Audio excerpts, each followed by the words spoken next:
What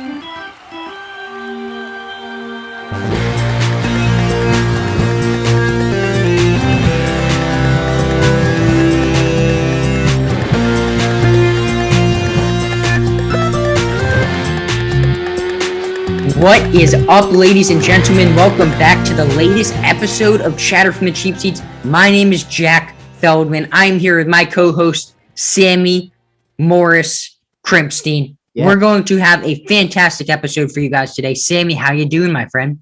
I'm doing very well. Today was my first day of school. Claps for that. Yeah, claps. Can I do the clapping emoji? Wait. I don't know if people. I don't know if you can see it on the recording, but on the Zoom screen. I mean, that's terrible podcasting. That's terrible radio. Terrible radio. Okay. But today, I did have my first day of school since March 13th, 2020, which like a year and a half ago. Long time. Not a mask. Long time. And all masks, which honestly wasn't that big of a deal. I mean, it was a little hot. The AC in the school was not ideal at all. But it was good to be back, seeing people again, and it was just weird after so long of the virtual school. And I hope we don't go back to that, because that just sucked. I mean, that was not fun at all. Just virtual school, not a fun time. Jack, how are you doing today? Sammy, what do we do on this podcast? Well, we talk sports. We are a word pod. That's true. That counts. That could count for something, I think. I think it counts for something, but you know what else we do? We put each other on the spot. Oh. So no one cares about how I'm doing. By the way, I'm doing fantastic. Thanks for asking.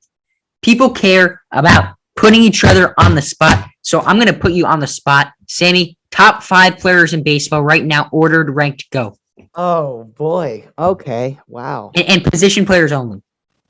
On the spot? I'll give one exception. Wait. So are we doing position players only? Yes, but Shohei's allowed. Oh, Shohei's allowed. Okay. I thought you were making the exception for like DeGrom or something. No. Like, huh? Okay.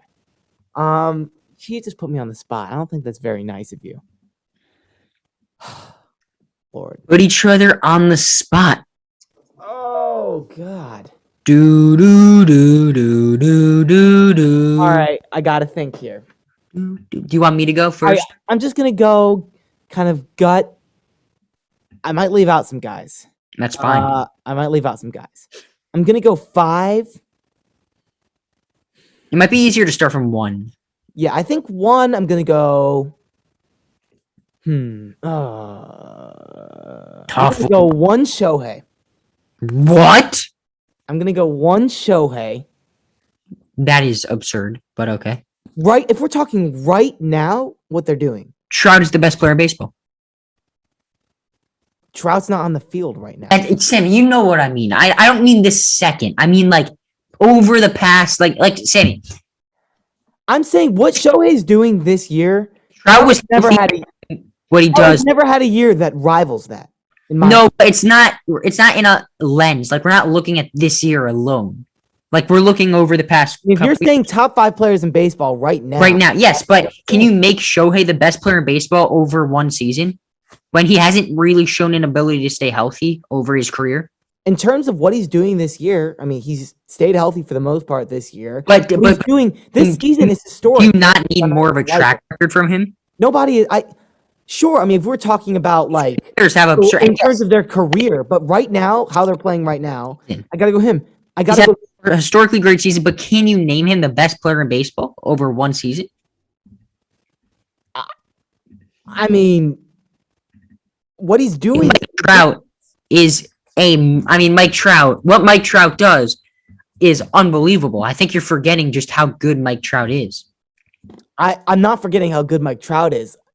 But Shohei is putting up comparable hitting numbers, and he's one of the best pitchers in the AL. No one does that for their team. Mike Trout has a career 172 WRC plus. I mean, I'm not trying to say Trout's a better offense. Like if Shohei versus Trout offensively, Trout wins every time. Trout is a great defender. Trout's the 5-tool guy. But Shohei, I mean, let's not forget, he has 20 stolen bases this year. He has 40 home runs. He has a sub-3 ERA and over 100 innings pitched. He'll probably get to that 200 mark, depending on how. Okay, and that's fair. That's fair. Okay, so I assume you go Trout too, though. I go Trout too, absolutely. In terms of the last three guys, it gets really tough. It's really, really hard. Goodness. Okay, let me just think here. Well, 3 Chris Bryant. No, just kidding. You probably would have expected me to do that. Yeah, I would have kicked you off the show right now. I would just kick you out of the Zoom. You wouldn't put that past me. Okay. Okay. I'm gonna go number 3. Ronald Acuna. Fair. I'm gonna go number 4. Fernando Tatis Jr. I'm gonna go number 5. Oh, this is tough. Number 5. Okay. Honorable mention Juan Soto, but in terms of what they're doing this year right now, but it's not about right. It's Vladimir Guerrero Jr. You can't just say that. That's like saying if a player has one great season, he's automatically a great. You expect him to do it every year. But Pete was a top 5 player in 2019 because he hit 54 home runs that season. I mean, would you have launched him into the top 5 discussion if we were doing the top 5 players back in 2019? I mean, I think that Vladimir Guerrero is having a more impressive year than Pete Alonso did in 2019. Vladimir Guerrero... But I'm just giving an example. He's having a historic season.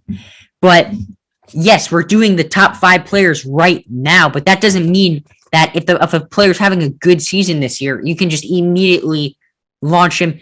Chris Bryant in his MVP season, like, would he be a top 5 player in baseball that season? Yes. I don't know. I don't.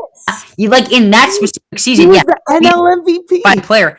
But if you look at the broader scope, like right now, if you look at the broader scope, if you're doing top 5 pitchers in baseball, would Jacob deGrom not be number 1 because he's been hurt for the majority of pretty much the entire second half of the season?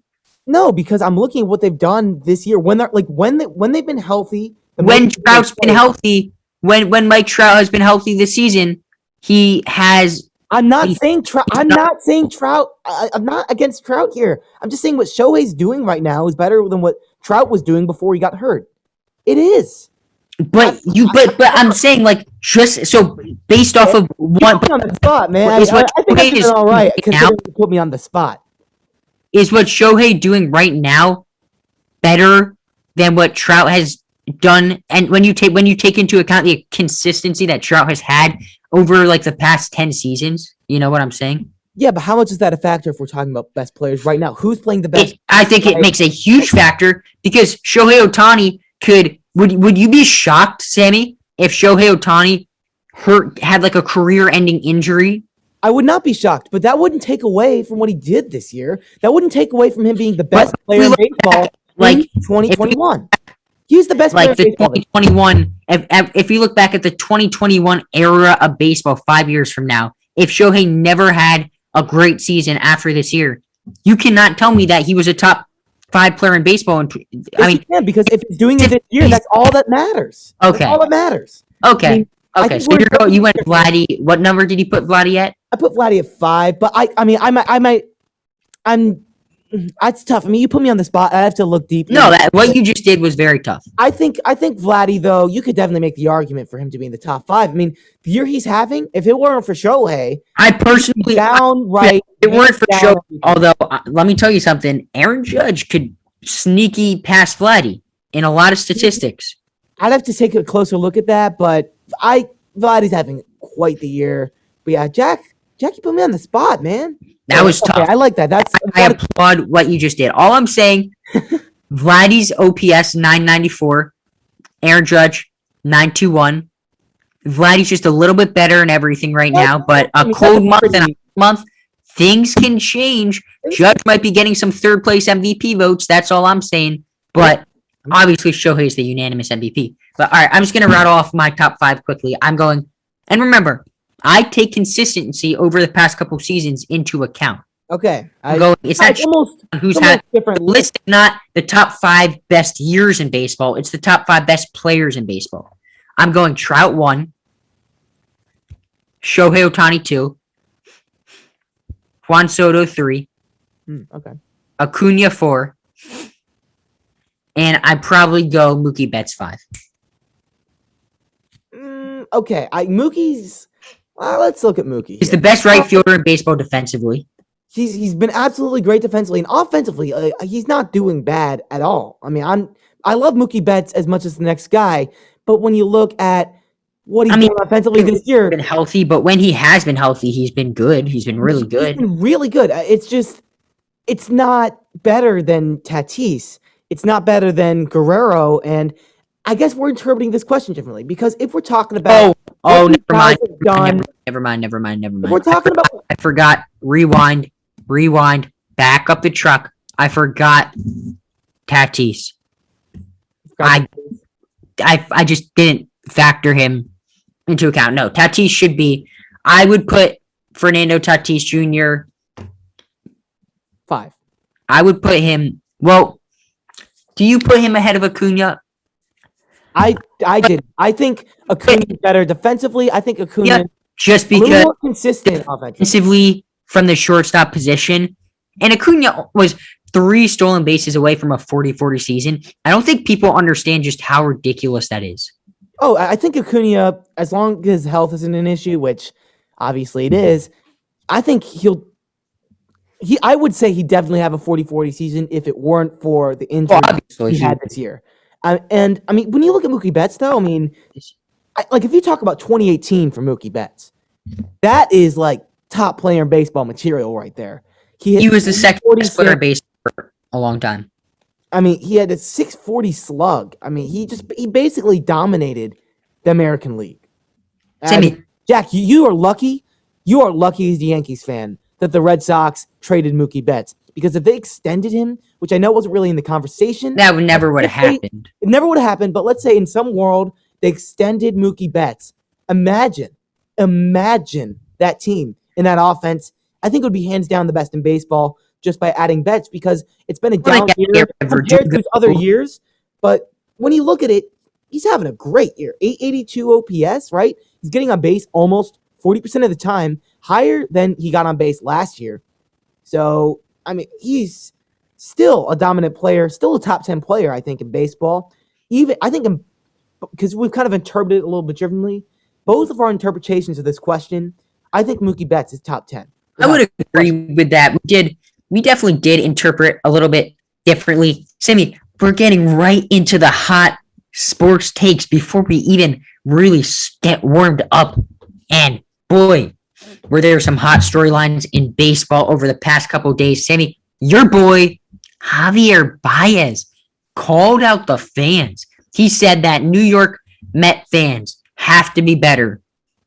He said that when they did the thumbs down signal, which is what they've been doing whenever they get a hit, they are booing the fans.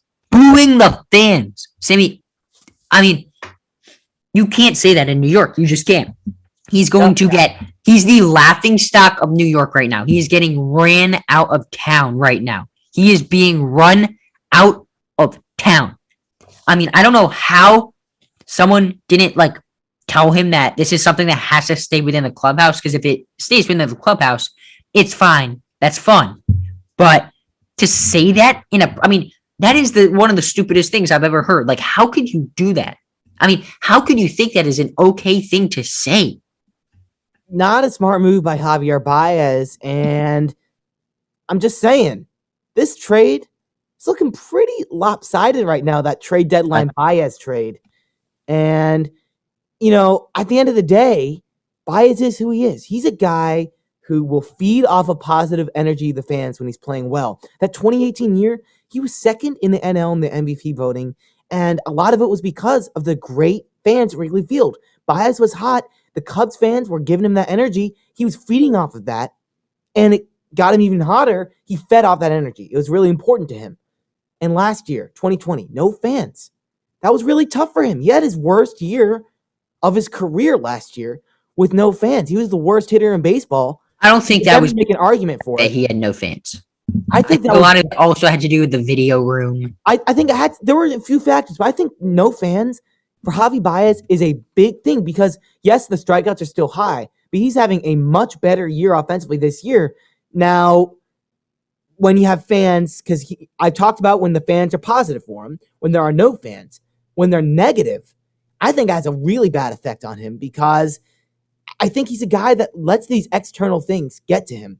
And the best top of the top players, like the guys we were just talking about, they don't let anything externally get to them. To them, they're just playing on a baseball field in the middle of nowhere. They don't let anything else get into their brain. Baez is not that guy. Baez will let distractions feed into the cerebral part of his game, and that hurts him a lot, and it's hurting him here. And that happens, and if that's who he is, whatever, if he feeds off the positive energy of the fans, that's fine. But to say that, it disses all those New York Mets fans, and they have the right to boo. I mean, of course they have the right to boo. The Mets have been horrible. The Mets were in first place a few weeks ago, and now all of a sudden they're in third place. Like their season is over. They're dead. Below 500, and we'll talk about that a little bit more in just a second. The Mets in particular, but with this whole Baez situation, I agree with you, Jack. That's something that should have stayed in the clubhouse. Don't say that. Just, it's fine to do that. It's a funny thing with the players, but to say that aloud, it's just a bad look, and it just makes me wonder. I mean, Baez is a guy who wanted $200 million in free agency. I mean, there's no way he's getting anything close to that, but are the Mets even going to think about extending him? No. The Mets hate him. And the Mets all the time. The richest owner in baseball. If you're Javier Baez right now, you just alienated the fan base of the richest owner in baseball when you're heading into your walk year. The Mets there's 0% chance that the Mets offer him a contract. 0%. They'd be so stupid to. And who do you think Jack? What? Who do you think would offer Javier Baez a contract? I mean, he'll get contracts, but not the Mets. This is like we're not in Kansas anymore, Dorothy moment. Javier, I want you to perk up, okay? Lean in to the computer right now or the phone or whatever you're listening to this on, Javi. Lean in.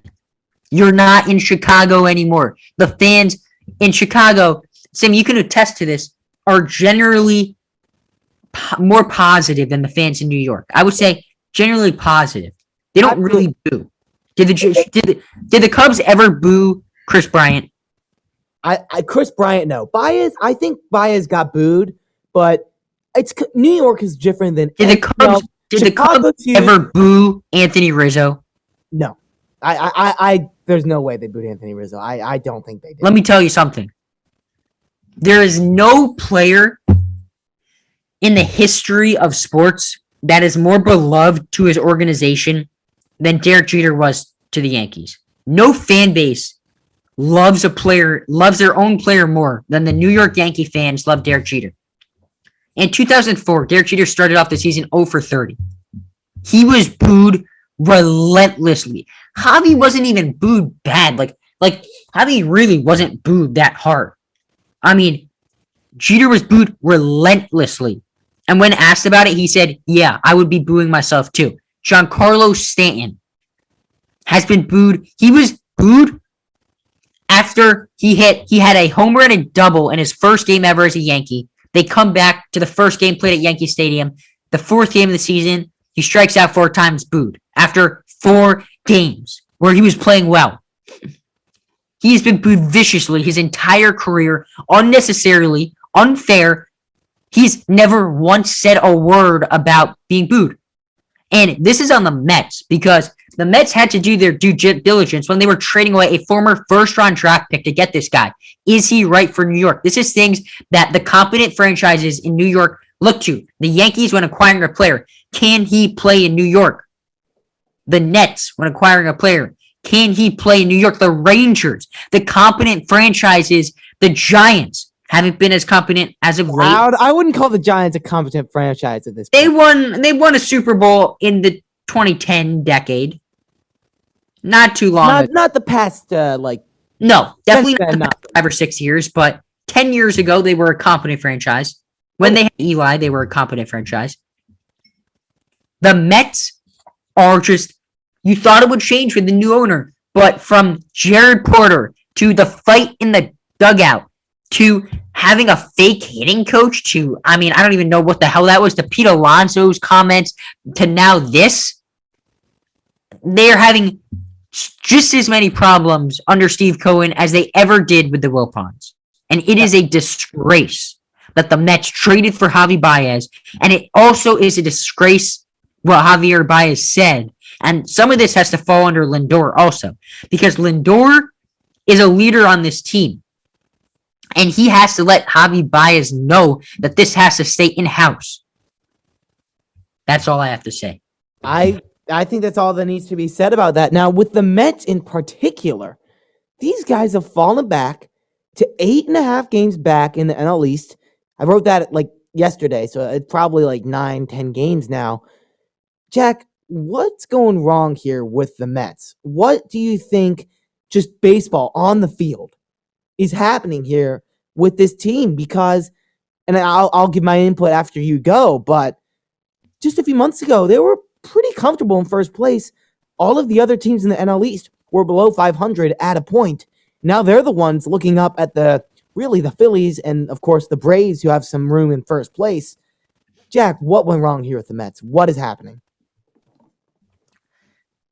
Obviously the DeGrom injury was a huge deal. Oh, yeah. And also, the offense has been bad all season. It has never been a good offense. It has never even been a mediocre offense. It has been top or bottom 5 offense in baseball throughout the entire season. The pitching just carried them earlier in the season because Marcus Stroman has been great all season.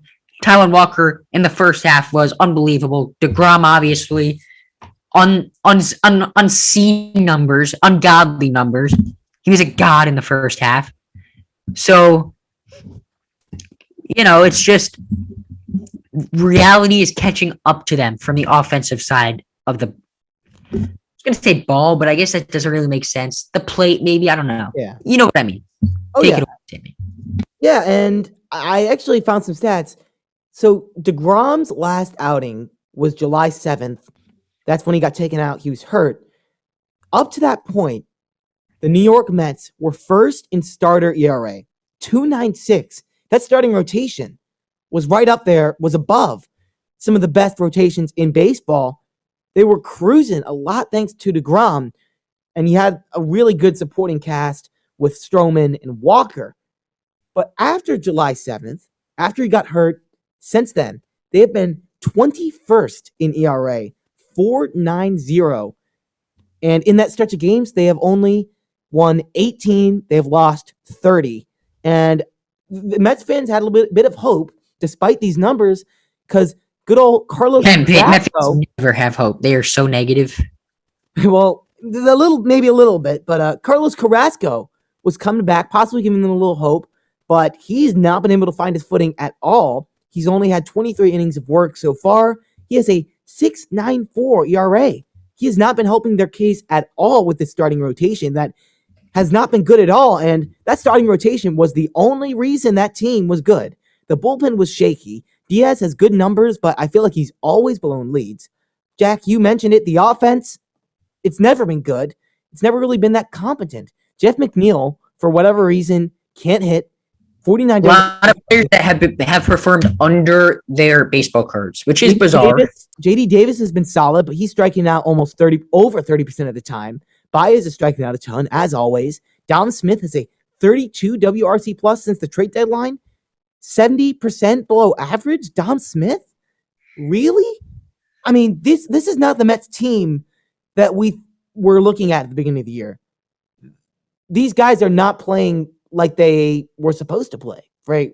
Frankly. And the DeGrom injury hurts, obviously, the starting rotation. But if this offense was at least competent, they'd still be in that race, maybe not in first place, but they would still be in that hunt for second.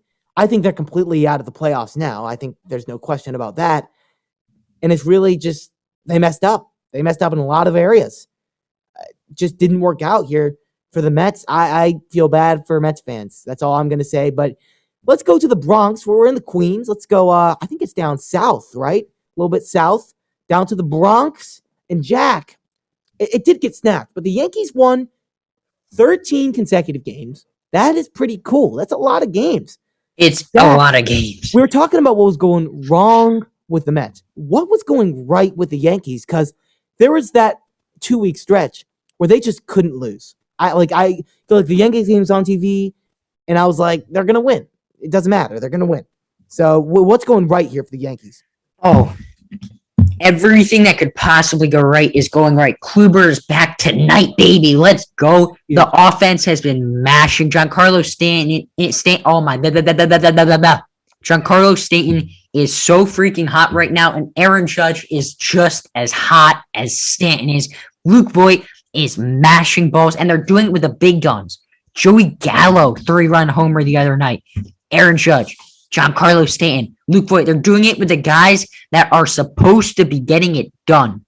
Let me say that again.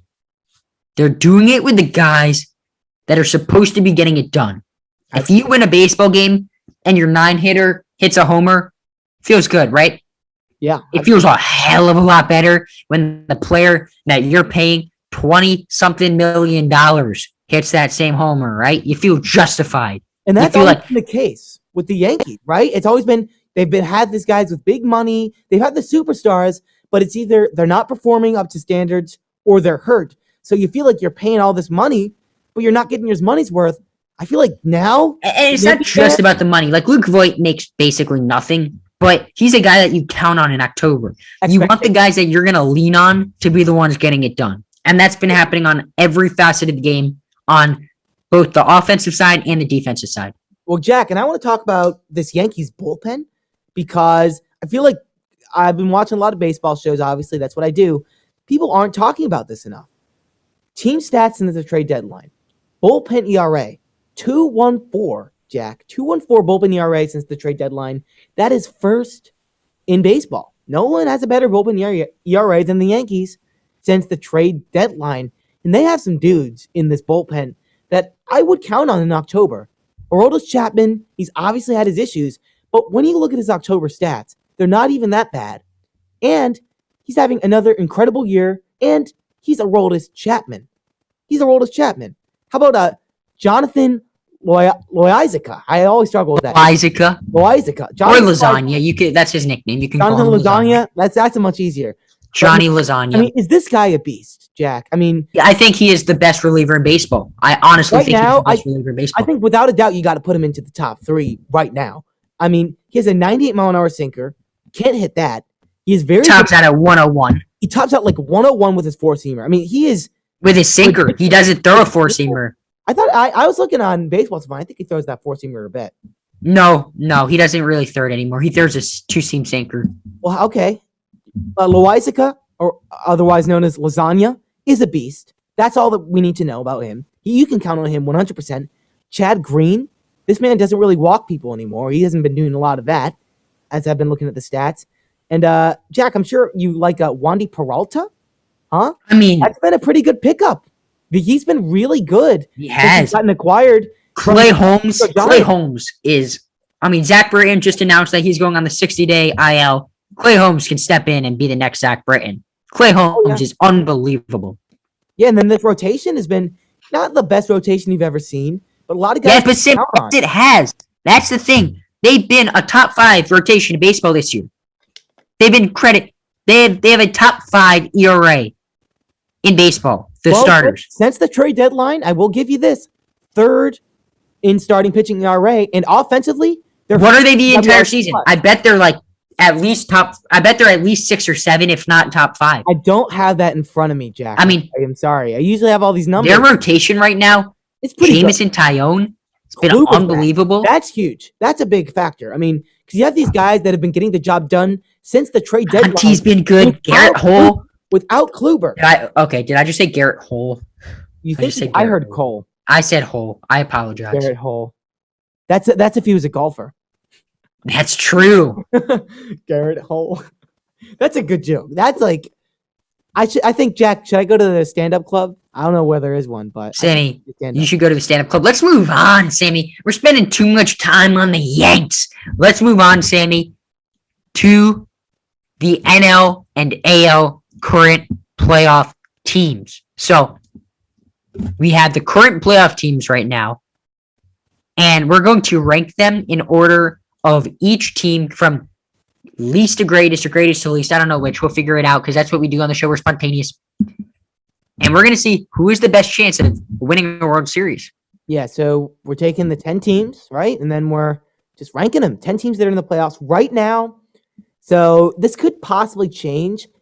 In my eyes, I think maybe the landscape, like a few teams could move up or down, but I think these are going to be the 5 teams. I don't see the A's catching the Red Sox. The A's worry me a little bit. They've had chances to win some important games, and they just haven't been getting the job done. And in the NL, the Padres seem like they're just nowhere to be found. The Cardinals are only 4.5 games back, but I don't think they have enough depth. So these are going to be the 10 teams. All right, let's just assume that. We're going to rank them based on World Series odds. Let's go 10-1. So 10 being the worst odds to win the World Series, 1 being the greatest. Taking into account that obviously these are all very good teams that have a pretty good chance of, doing some damage. So let's start with 10, go down the list. I'm going to have Jack go first. Jack, you're going first. I'll go first. Sammy, I hate to do it. Okay. I got to do it. Got to do it. I got to go number 10, the Reds. I just don't trust them as a team enough. I don't think they've shown me enough. And also, when we talk about winning the World Series, that wild card game is huge. It's huge. Mm-hmm. So I disagree with you. I have the Red Sox at number 10. The Red Sox are a team that worries me because I love their offense. I mean, man, I love this offense, and I really want this team to succeed. I'm rooting for the Red Sox. I do like these guys. I'm sorry, Jack. I love the Red Sox. It's a fun team. The pitching is concerning, right? And at the end of the day, it all comes down to the wild card game. Chances are they're going to be playing the Yankees, which means they're going to be facing Garrett Cole. Because of that alone, that's fair. Have the least odds. Because winning against Garrett Cole in a wild card game, I just don't like your odds of that. Not an easy thing to do. Even with this offense. So I put them at 10. I have the Reds at 9, a little bit higher, and I actually want. I'd go Red Sox 9. Okay, not a big difference. We just switch these. I mean, with the Reds, I like the Reds a little bit more than you. I think this is a gritty team, and they're honestly one of my favorite teams in this postseason. The problem is they're going to be slated against the Dodgers, probably Max Scherzer, in that wild card game. But, I mean, the Dodgers could realistically go with, 4 guys that'll shut you down.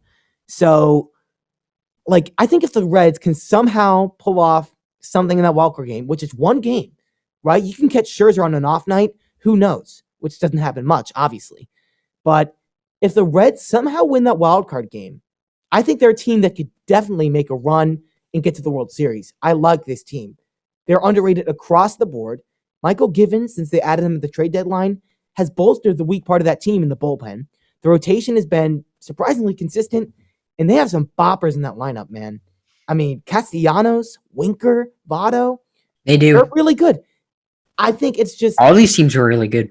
All these teams are really good. I would put them higher if they weren't playing the Dodgers in the wild card game, but that's just going to happen, and that's just tough luck for the Reds. So otherwise, they'd be higher, but they're only at 9 for me. Number 8. Jack, who is at number 8? Number 8. Number 8, Sammy.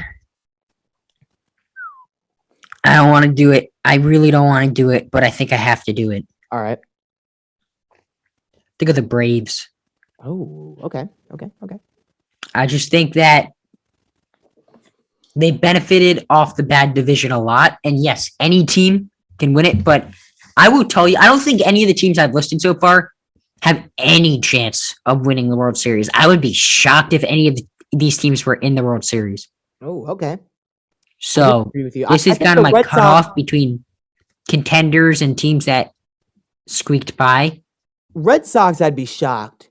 Reds, I think Reds 9 and onwards for me. I would not be like completely like. Well, I would oh be my God. shocked because they're in the NL. Because And the NL they're is so in NL, stacked. and they're facing the Dodgers. That I would be shocked if they win that game alone. So for 8, this is a hot take here, a little bit.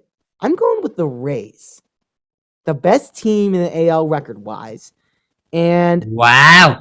I don't hate it because they're starting pitching, but I'm not going to bet against the Rays because they just figure ways out, man. They just I get know it done. they figured ways out to win. And man, are they hot right now? I mean, they're winning right now. They're on a 7-game winning streak, 9-1 of their last 10. I mean, this is a team that is really good, and you can't really deny it. The problem is, I just don't trust this offense. I mean, they're first in baseball in runs scored. I mean, obviously I'm not trying to take anything away from that, but when you look at the guys in this lineup and you look at the numbers they've been putting up individually, I don't trust that they'll be able to do it against top-notch pitching. I just don't trust it. I think they have a few guys. Obviously, Nelson Cruz is the man. He's the highlight of that lineup. Rosa Reyna has been really solid. You have Brandon Lau, I love. But, I just don't trust them to do that in October. And Hey, Wander Franco, you don't trust that dude? I love Wander Franco. That dude's pretty good. We do have to admit he's a We rookie. are a Franco pod. We are a Wander Franco pod. It's definitely a bit of a risk to say that he's going to be a complete stud in the playoffs. But they definitely have some guys. But compared to some of these other teams, this lineup is not as good. And then the pitching, that's why they got to the World Series last year. They were the best bullpen and the best rotation in baseball. It's not even close this year. The bullpen's been really good, but the starting rotation, especially without Glasnow, that's a huge factor. I think with Glasnow healthy, that one ace pushes them up a few spots for me. But without Glasnow, this rotation isn't as good. The lineup is not as good on paper as they're playing statistically. I don't know if that makes sense, but I think you guys see what I'm saying. It does. I think the Rays, I don't trust them as much in the playoffs this year as I did last year. But we'll have to see. I have them at 8. Jack, who do you have at 8? Sammy. This sad day. Sad day? At number 8, I have the New York Yankees. Oh, okay. And I have the Yankees higher. here's my thing with the Yankees. I'm setting myself up for success, win-win situation. But that wild card game scares the shit out of me, Sammy. It scares me so freaking much. I cannot tell you the emotions that I will be going through that entire day. I will be like a zombie walking through school that day, just a zombie with an AirPod in, listening to Yankee podcasts the entire day. If they win that wildcard game, I want to bump them up to top 3 on my list. But until they win that wildcard game, I can't bump them up to top 3. That's interesting. I have more confidence than you, Jack, in the Yankees in that wild card game. You got Garrett Cole. I don't care, Sammy. It's so stressful. I know it's stressful. I have the Yankees higher. I won't spoil it. I'll save some of my stuff for later. Let's move up to 7, Jack. And I have the Chicago White Sox, not the Chicago Cubs, since the Cubs. Whoa. The Chicago White Sox, and I like this team.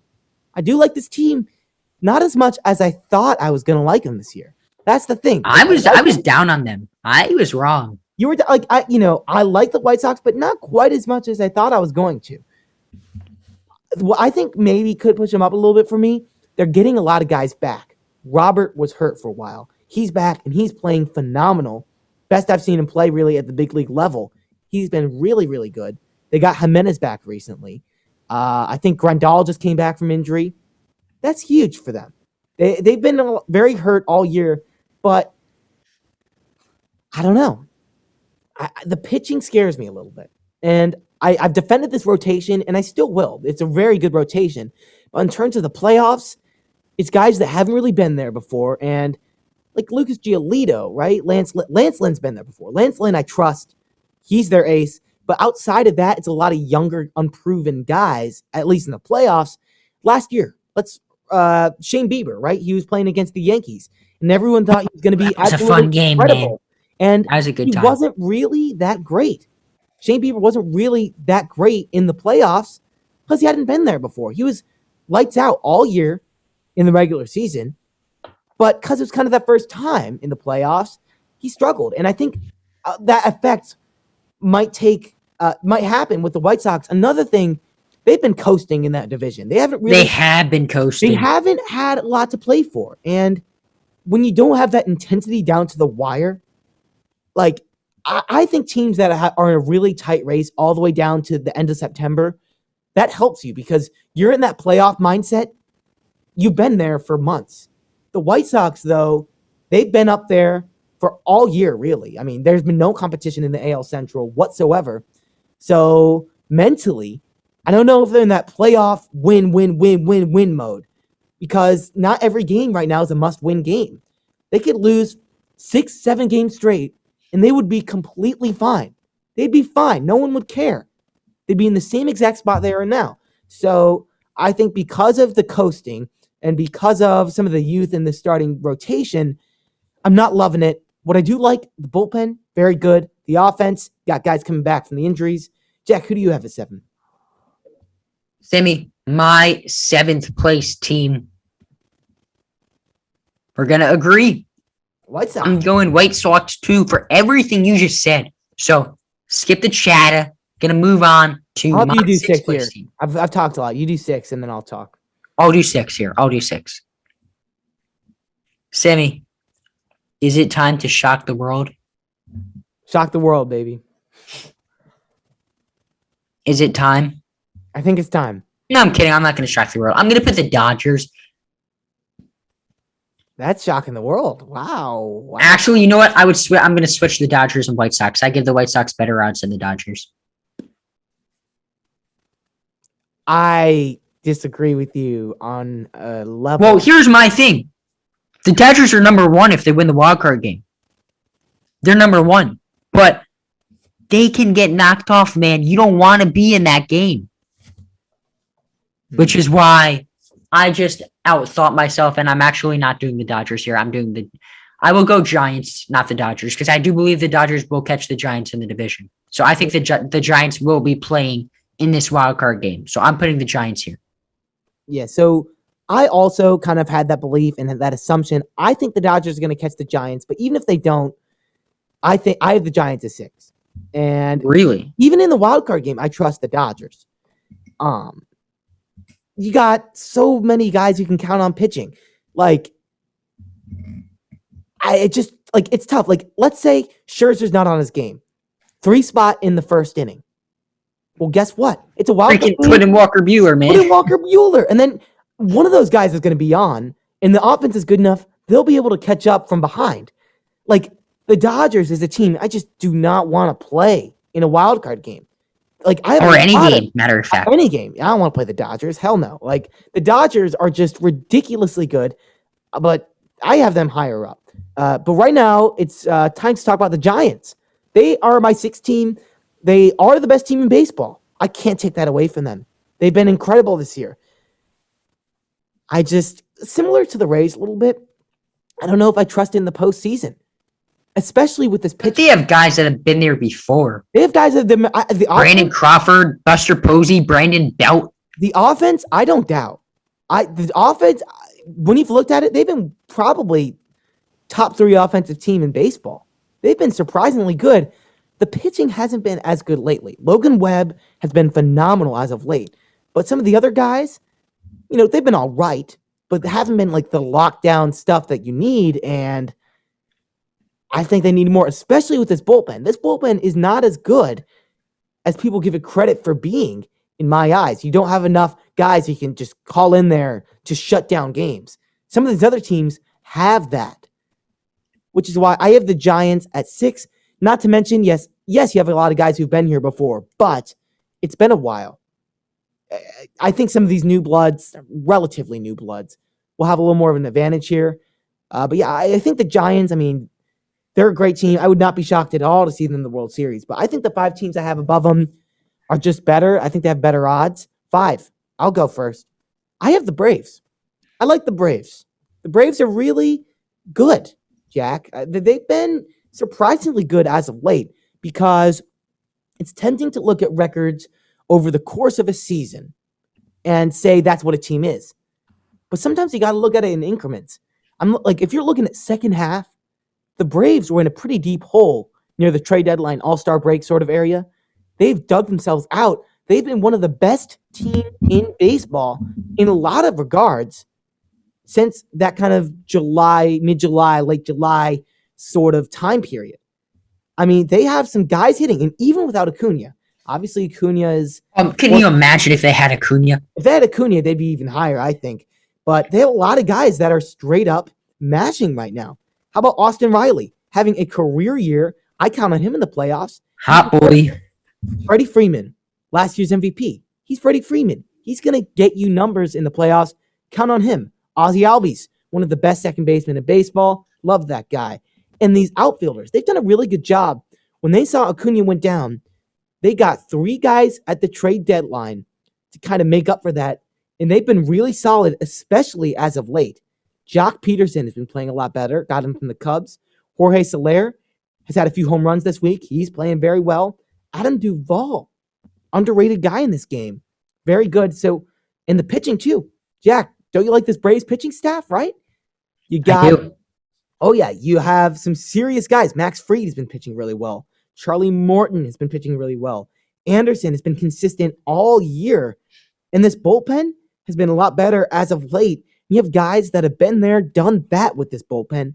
And that's what I want. This Braves team is being underrated in the playoffs because we have to remember they were a few key plays away from winning the NL pennant last year. And they are still that team. It's that same group of guys for the most part. I still really love the Braves. Not quite as much as these top 4 teams, but the Braves are still a top team in baseball and a team that can do damage in October. So, Jack, I disagree with you about the Braves. That's fair.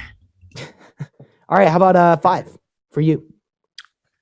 Okay, I just want to preface this by saying I believe in all of these teams, and I believe in the Giants and the Dodgers and the Yankees if they, make it to the ALDS to win the World Series. But I believe in all 5 of these teams, okay? Okay.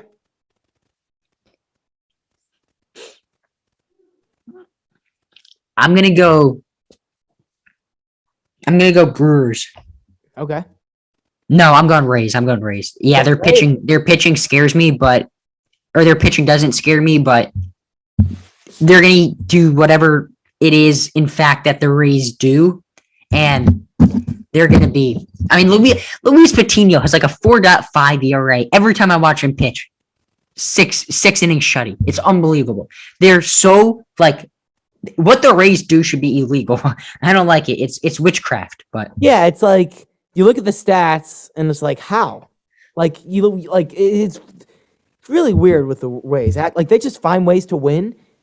I put them lower on the list just because, I'm not on the Rays train right now. I'm not. You're not on the train, and that's okay. I'm gonna move. We'll get you on the train, babe. You'll be on the train. Well, 4, Jack, I think you're gonna like this. I have the Yankees. I do like that. I think this is a really good team. I count on them in the wild card game more than you do. I have confidence that Garrett Cole's going to go out there and shove. That's me being fan nervous. That's just me being nervous. I understand. God, I would be. Oh, I really hope the Rays blow apart, which they won't. But I have the Yankees there at number 4 because you talk about in a wild card game, right? You got Cole, and I think the most he'll give up is like 3 or 4 runs at the absolute most. And this offense, the way they've been playing, especially once Rizzo starts getting back on track, he's been struggling a little bit lately. It's going to be a serious slugfest. I really can be because Chris Sale, he's been pitching pretty well, but that could be a slugfest. I'm not 100% sure whether to trust him yet with the injury. I think a little more, and I will. But yeah, Yankees at number 4. Jack, have you done number 4 yet? I don't think you have. I have not. Right. So my options are the Brewers, the Dodgers, the Astros, and who else? Oh, Jack, I don't know.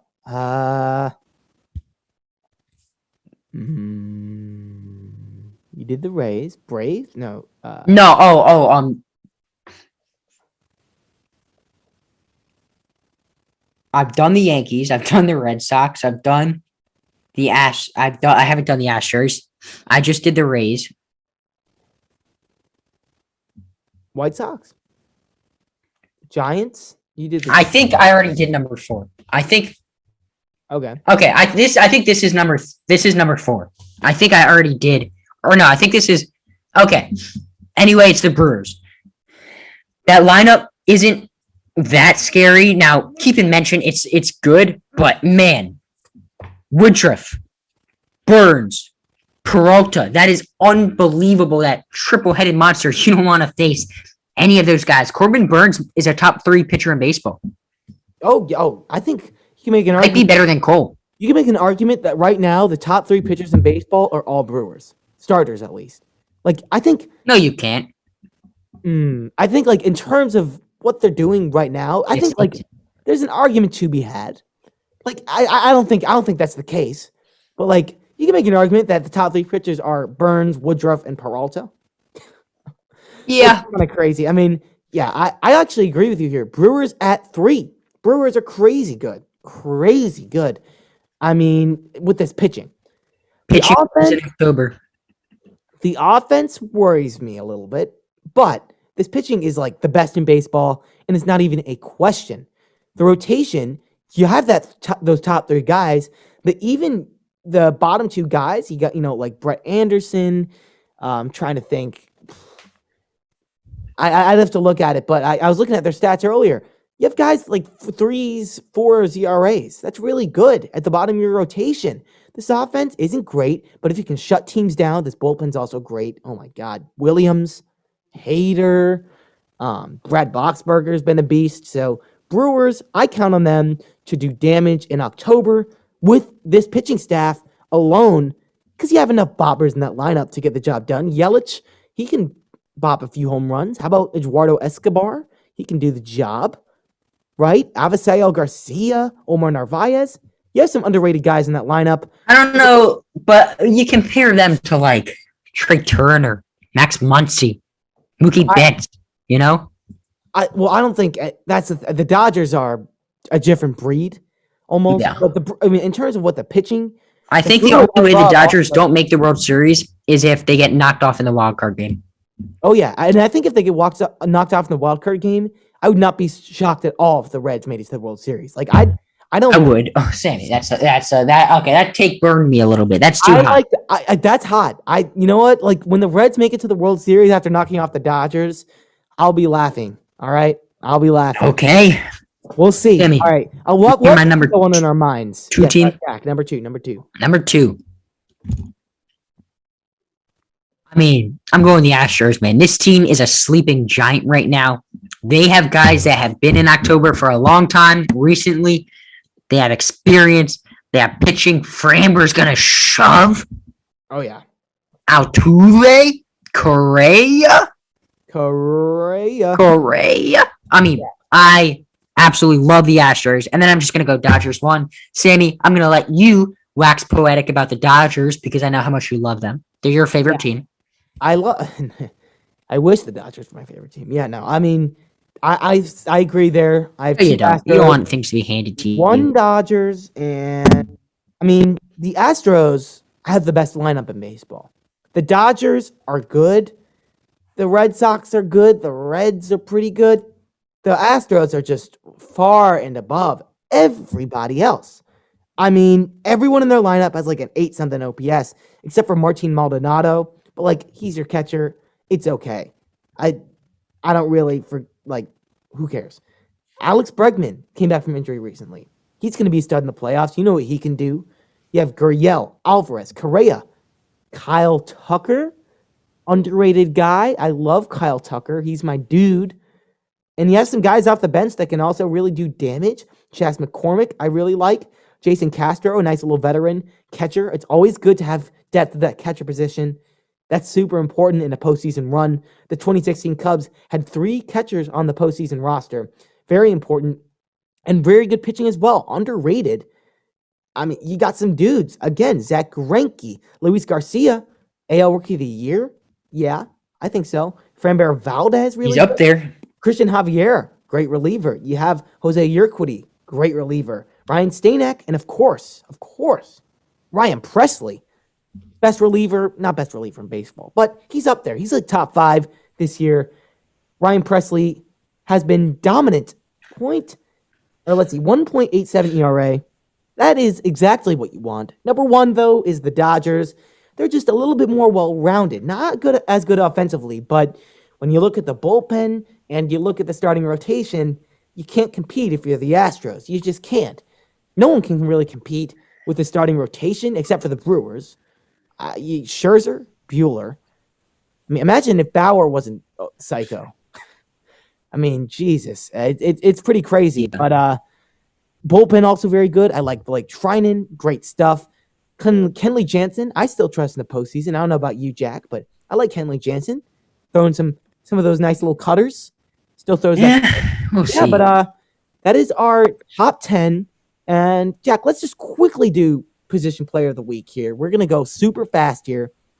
And I'm going to go, this is your overrated player last week. So I'm sort of 30 seconds. Let's go, Sammy. Your overrated player last week. Rapid fire. Rub it in your face. Salvador Perez, weekly stat line. That's not very nice. Runs, 2 of those home runs, grand slams, 14 RBIs, slash line 303, 395, 848, and a 220 WRC plus. Jack, I hate to break it to you. I don't know if he's overrated. He really went to prove you wrong this week. That was pretty fast. He really did. And he's good. Good player. Yeah. Good ball player. He's a good ball player. All right, Jack, who's your I think you have one that I like. Jerry Jones says he's a good ball player. / Tony La Russa. Good ball player. Oh, yeah, bringing him back. Sammy. Yeah. My pitcher of the week is Alec Mills. Went 8 1/3. No earned runs. 4 hits for your Chicago Cubbies, your second favorite team, behind the Dodgers and the Nationals, tied for first. Yankees at a close third. Wow. What an unbelievable, stellar performance by him, if I do say so myself. Alec Mills is the man, and I'll actually go, weirdly enough, a pretty similar pitcher, obviously at a much higher level when you hear the name. Adam Wainwright is once again still getting it done of the St. Louis Cardinals. I like Jack Flaherty, but man, Wainwright's just been getting it done this year. He's been my pitcher of the week twice. This is his second time winning this honor from me. Weekly stat line: 2-0, 2 wins, 2 outings. That's what you want. 15 innings, no earned runs. Okay, 54% ground ball rate. That's what he does. Ground ball. He won't strike you out, but he will fool you, and he'll make you get on top of it, or he'll jam you with that sinker. 88-mile-an-hour fastball. That's his average of the fastball velocity this week. That is not easy to be that good with 88 miles an hour. I mean, I've faced 88 miles an hour in a game. Me too. So, I mean, for him to be doing that, he's just pitching really well. And like I already said, he's returned to that ace-like form. He has been phenomenal. Absolutely phenomenal. But, Jack, before we go, we do have to do a few things because we already talked about the Cubs. But a few eons ago, when we were at the Nationals game, you said that if Didi Gregorius hit a home run, that we would talk about Chicago sports on this podcast.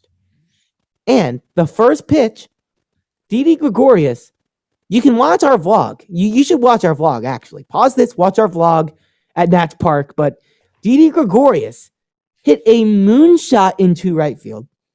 And now I can talk about Chicago sports, but we have to do it together, right? Because this is still a podcast.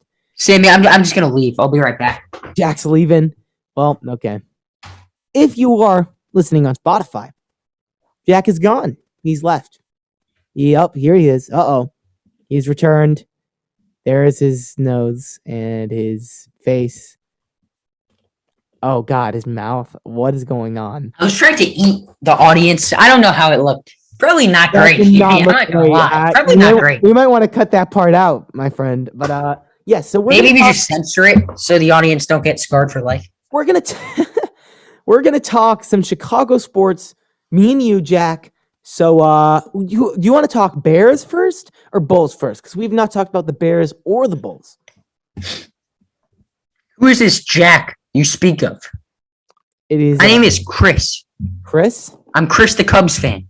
Chris the Cubs fan. We already Let's talked. talk some freaking Cubs, Sammy. Chris the Cubs fan is here. Favorite player ever. I mean, oh my God, Anthony Rizzo. Unbelievable. I was crying. Tears were streaking down my eyes when I saw him catch the ball float into his glove in the 2016 World Series to see him put the ball in the pocket. Oh my God, how poetic. How poetic. Justin Fields is the next Tom Brady. Oh my God, I love Chicago sports so much. Patrick Williams.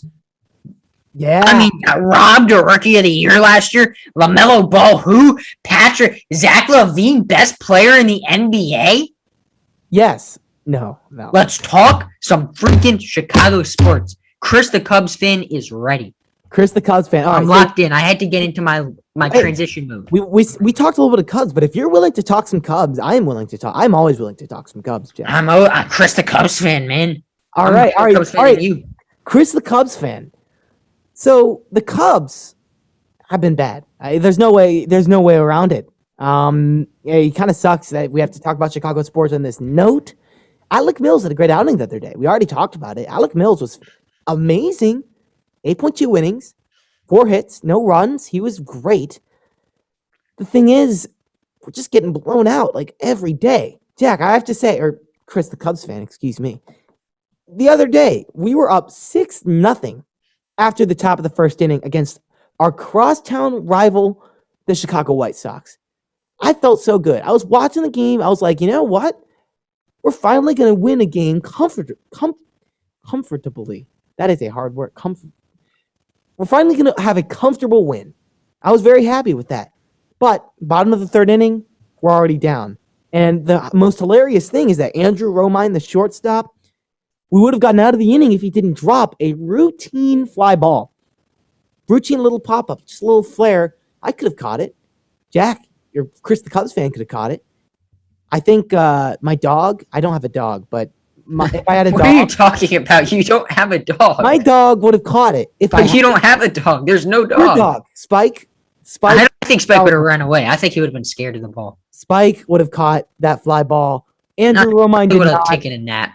But yeah, the Cubs, it's not a good situation right now, and you just got to hope that these prospects turn into what you want them to be. A lot of them are high-risk, high-reward guys. A lot of them are high strikeout, which is a little worrying. A lot of them are also high power.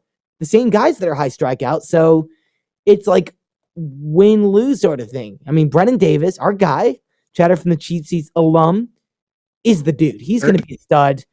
I can't wait for him to get up. Hopefully sooner than later. But yeah, it's been not fun with the Cubs. Let's talk about the Bulls. The Bulls. We talked about them a little bit. We're just going rapid fire. Okay. All right, Jack. Who's Jack? Or Chris the Cubs fan. Or, thank you. Benny the Bulls fan. Benny the Bull. I'm still Chris the Cubs fan, but I'm also a diehard Bulls fan. Okay, Chris the Cubs fan. All right. What are your thoughts about the Bulls? What do you think about the Bulls? Are they the best team of all time this year? I think they're the second best team in all time. Let's not get ahead of ourselves. The 96 Bulls, man. Oh, MJ. Okay, fair enough. I'm going to... Oh, my God. I'm just thinking about MJ. All right, so top teams of all time. I think I'd go 96 Bulls. Okay, and then 21-22 Bulls, right? I'm sorry. Chris the Cubs fan is dead, Sammy. Chris the Cubs fan is dead. Jack is back. I can't do that anymore. That is too stressful. That is too stressful. Jack is the second best player of all time. Okay, I'm back. All right. So, Jack, what are your thoughts about the Bulls? Because I do want to talk about the Bulls. Yeah, I think it's an interesting position for them to be in because I would not be shocked on one hand if the Bulls sneak into the playoffs, but I will also not be shocked if they're back in the draft lottery. Wow. You're in a very volatile position right now. I think I would put money that they're going to be in the playoffs. I think they could possibly be a top seed in the playoffs. This is a high upside team. It is, but like you said, it's also high risk. Zach LaVine, injury prone. I mean, Patrick Williams, second year.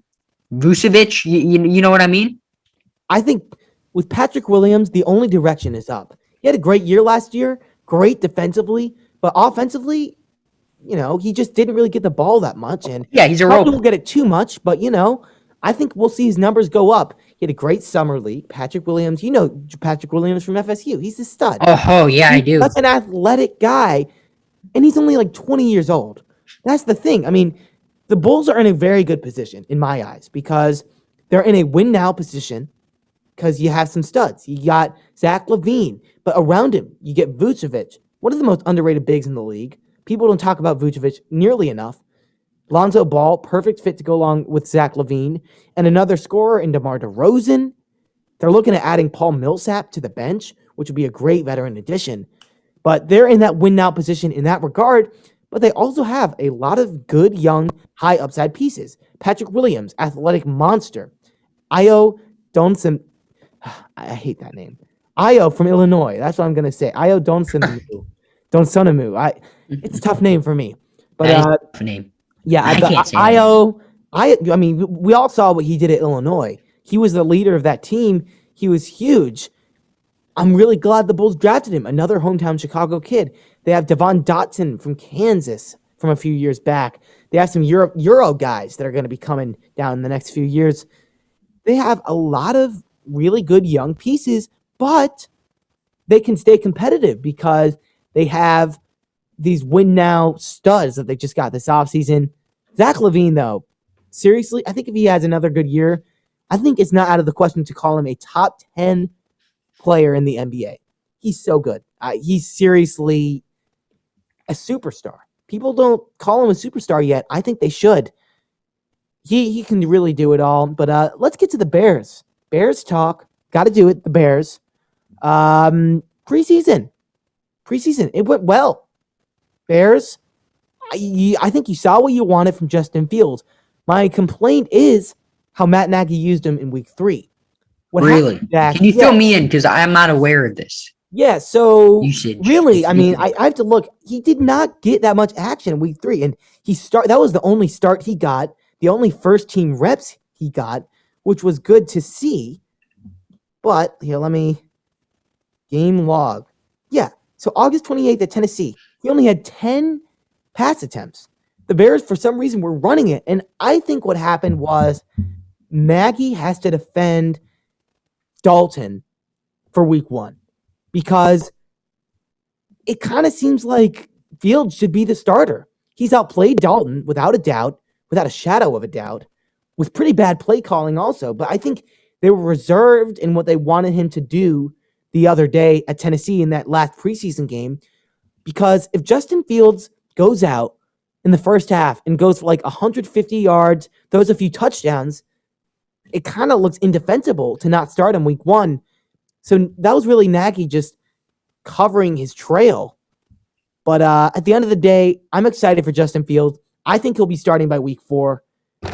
I think this Bears team has a lot of potential. A lot of it depends on the health of the offensive line because without time to throw the ball, what can Justin Fields really do? This line is very shaky, very injury prone. I agree. Sammy, if you don't have a good offensive line, I mean, your season is shot. It is shot. And I mean, the Giants have had O-line troubles. And that's been pretty huge for Daniel Jones. As that O-line has gotten a little bit better, you can see Daniel Jones gets a little bit better. I think Justin Fields... I think I'm very pessimistic about my Giants right now. But we'll get into that in the NFL preview coming next week. Yes, and I guess that'll wrap it up, Jack, right? Yeah. Wrapped. I have nothing to say. Chris, the Cubs fan, thank you for a fantastic episode. Sammy, any last words? I don't have any last words. Another fun episode here, August 30th. We'll see you in September. See ya in September. Go Yanks, baby. Sammy, take us out. Bye.